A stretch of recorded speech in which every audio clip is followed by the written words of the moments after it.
the Tower of London, a name that echoes through the annals of history. Just hearing its name sends shivers down your spine. It's a place where the air is thick with the weight of its past. It's a place of dark secrets, whispers of torture, and stories of imprisonment. The walls seem to hold the cries of those long gone. For centuries it stood as a symbol of royal power, a fortress that commanded respect and instilled fear. It was a warning to enemies and rebels, a declaration that the crown's reach was long and its grip unyielding. Kings and queens used the tower to silence their foes. It was a tool of power, a place where dissent was crushed.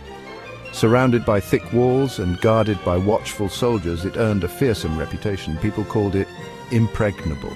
Escape, almost unthinkable. The very thought of breaking free seemed like a fool's errand, but history loves to prove us wrong, doesn't it? The tower's legend is not just one of confinement, but also of defiance.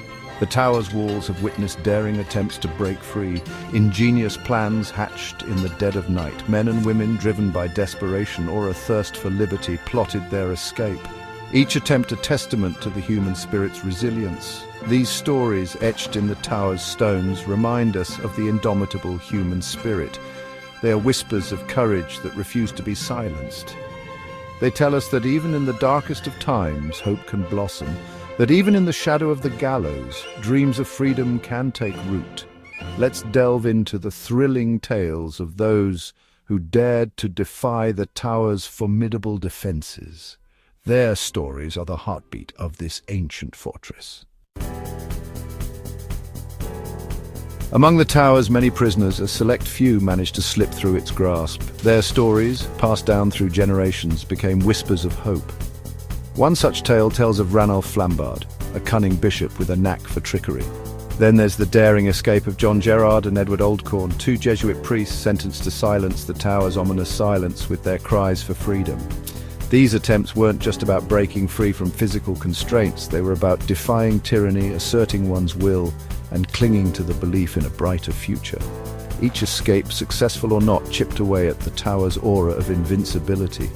They revealed a glimmer of vulnerability beneath its formidable facade.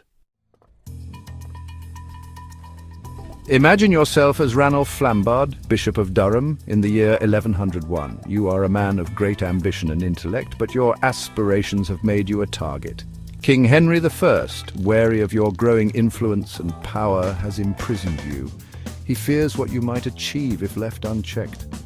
You're locked in the Tower of London, a grand and formidable fortress that's meant to be inescapable. Its walls are thick, its guards vigilant, but you refuse to accept defeat. Your spirit remains unbroken and your mind races with possibilities. You devise a cunning plan, one that requires both bravery and cunning.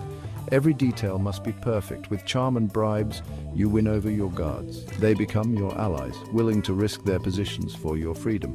They sneak you a rope, long enough to reach the ground from your high window. This rope is your lifeline, your ticket to freedom. One night, under the cloak of darkness, you make your move. The night is silent, the air thick with tension. You climb down the rope, heart pounding with each descent. Every step is a step towards freedom, but also a step fraught with danger. Flambard's escape sent shockwaves through England. News of your daring escape spreads quickly, leaving everyone in awe. Here was a man who outwitted the seemingly impenetrable tower. Your name becomes synonymous with cleverness and audacity. His escape became a legend, a testament to human ingenuity and the power of determination. Ranulph Flambard's story is one of resilience and the unyielding desire for freedom. Section 4. The ingenious plot of the Jesuit priests. Fast forward to 1597. Two Jesuit priests, John Gerard and Edward Oldcorn, find themselves imprisoned for their religious beliefs. They yearn for freedom, not for personal gain, but to continue their spiritual mission. Their plan is as audacious as it is intricate. It involves coded messages, invisible ink, and a network of loyal supporters outside the tower walls. They use oranges, a common sight within the prison, to smuggle messages. Their ingenuity knows no bounds. They even manage to get a secret message out, requesting a boat on the Thames at a specific time and location. Section 5. Dodging blades and scaling walls. The night of the escape arrives, thick with tension and anticipation. The air is heavy with the scent of damp earth and the distant hoot of an owl. Every shadow seems to hold a secret. every rustle a potential threat. Gerard and Old Corn make their move, hearts pounding in unison. They exchange a brief, determined glance, knowing that this might be their only chance. They have to be swift and silent, for even the slightest noise could betray them. The crunch of gravel underfoot, the creak of leather, everything must be controlled. They reach the outer wall, a towering obstacle bathed in the pale moonlight. Its height is daunting, but they are prepared, but their helpers have thought of everything. Weeks of planning and preparation have led to this moment. A rope ladder, strong and sturdy, awaits them. It sways gently in the breeze, a lifeline to their freedom. They climb, inch by agonizing inch, the icy wind whipping at their faces. Each step is a battle against the elements and their own fear. Freedom is so close, yet the danger is far from over. Every muscle strains, every breath is a silent prayer. Suddenly, a guard's voice pierces the night. The harsh light of a lantern sweeps across the yard. The priests freeze, their blood running cold. They cling to the ladder, hearts hammering in their chests. But luck is on their side. The guard, distracted by a noise in the opposite direction, turns away.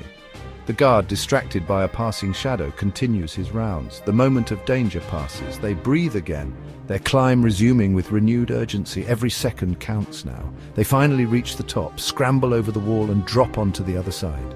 They're free. The night air feels different now, filled with the promise of a new beginning. Section 6, a legacy of captivity and courage. Not all escape attempts from the tower ended in success. Many brave souls met their demise within its walls, their dreams of freedom forever stifled. The tower stands as a stark reminder of the human cost of tyranny and oppression. Yet, even in the face of such adversity, the spirit of resistance never truly died. The stories of those who dared to escape, successful or not, served as a beacon of hope. They reminded the world that even within the most oppressive environments, the human spirit could endure. Section 7. The Tower Today, a silent witness to history. Today, the Tower of London stands as a UNESCO World Heritage Site. Millions of visitors walk through its gates each year. They marvel at its architecture, explore its history, and listen intently to the tales of its prisoners.